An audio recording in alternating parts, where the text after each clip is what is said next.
차 좀 더 차라. 권리 그러지.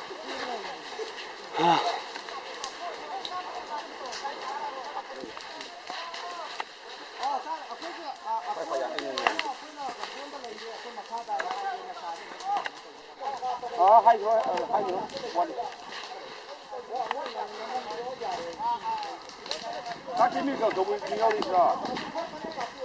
Giờ các cái. Đây đây.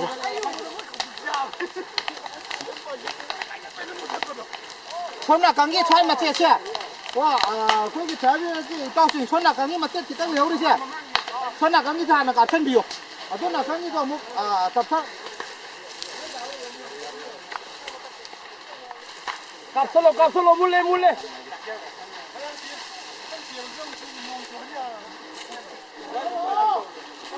Cái nó nói bà tí ngã chưa, thiên nghe thôi lộc à? Chứ nào, không nào cầm về, lá lá cái gì xôm thế này vậy?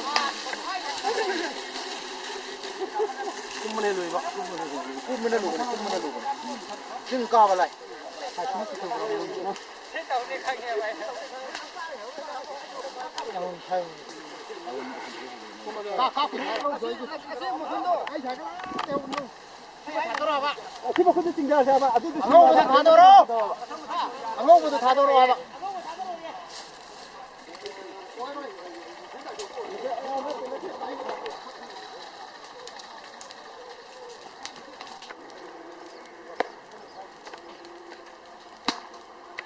함리보 와사세 시뭉메이 시대기 금방 파고 났더나 마솜도 좀 메이 슈리 아토바 미 그러면 아토바는 왜게 마부 마디 좀 셀라범 투에나 마마 하나 와사 손나 간다며 아두가 와사시 자범 마탄도 어떤 뭐 해도 되고 근데 만인장도 사이세 메이 투가 싹 들어가네 폴오나 콜지 파자도 뭐 해 보겨가 Kuno kau fork mana, aduh kau tu mana gari sangat kau fork selalu mana, tapi asal dah mu main road ke nu lapang aja mana. Tapi kese. Kau kau mana bersih tu isi. Kau penyam lawa tu moi kena kau lakukan moi dia. Mai kau tu macam mana kau ni? Kau ni cak. Kita dah ada tu.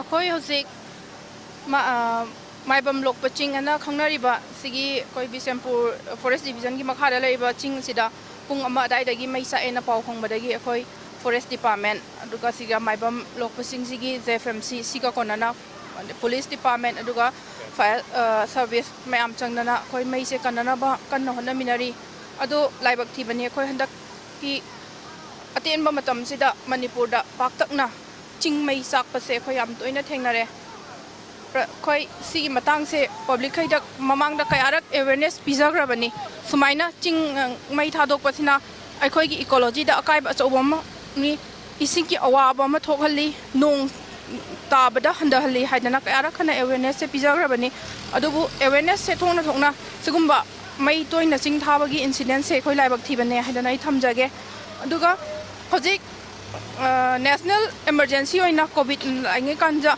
akoi da toina instruction piri khut ham mutoina na adubu akoi hojik Manipur state ta water scarcity amna leire 25 ta ising am ta phangde akoi gi turen loina mak dried up tore sigi akoi na solution mitigate tongna na boy only solution je akoi gi ching je intake oina masibu visitation cover se full oina thamba khakda da akoi ising gi sigumba samasya se hadori bane adubu sigumba amna wana ringai talak sida forest fire se as a fun ngata leitana mai thaba sigumba incident se masidagi hona I public da ISTB ki da top media gi through dagi ain haijaning base sigumba se tokpiu ecology se akoi loina kanminasi sigumba amang ata thokan ba akoi gi prakriti da manghan ba mai thaba tawba sigumba se ngasidagi lepasi na haiba do amjage koi jugan to bere koi JFMC member police madu fire service ta koi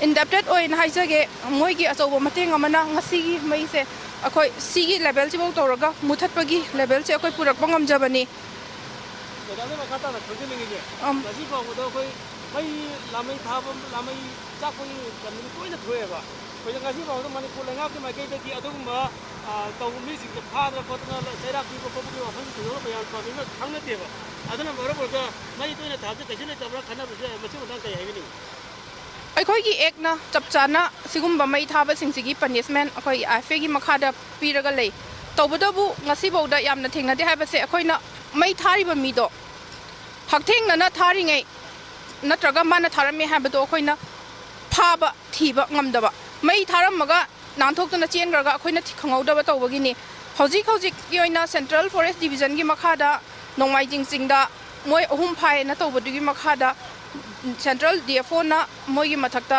FIR ꯑꯃ ꯇꯧꯔꯕꯅꯤ ꯑꯗꯨꯅ ꯑꯩꯈꯣꯏꯒꯤꯁꯨ ꯍꯦꯛ ꯑꯩꯈꯣꯏꯅ ꯍꯛꯊꯦꯡꯅꯅ ꯊꯦꯡꯅꯕ ꯂꯩꯕꯈꯩꯒꯤꯗꯤ ꯑꯩꯈꯣꯏ ꯃꯣꯏꯒꯤ ꯃꯊꯛꯇ ꯑꯥꯏꯟꯒꯤ ꯆꯞ ꯆꯥꯕ ꯃꯣꯏꯒꯤ ꯄꯅꯤꯁꯃꯦꯟꯗꯨꯒꯤꯗꯃꯛꯇ ꯑꯩꯈꯣꯏ ꯑꯗꯨꯝ ꯄ꯭ꯔꯣꯁꯦꯁ ꯇꯧꯒꯅꯤ ꯃꯣꯏꯕꯨ ꯄꯅꯤꯁꯃꯦꯟ ꯆꯞ ꯆꯥꯕ ꯐꯪꯐꯝ ꯊꯣꯛꯄ ꯄꯅꯤꯁꯃꯦꯟꯗꯣ ꯄꯤꯒꯅꯤ ꯍꯥꯏꯕꯗꯨꯃꯗꯤ ꯑꯩ ꯊꯝꯖꯒꯦ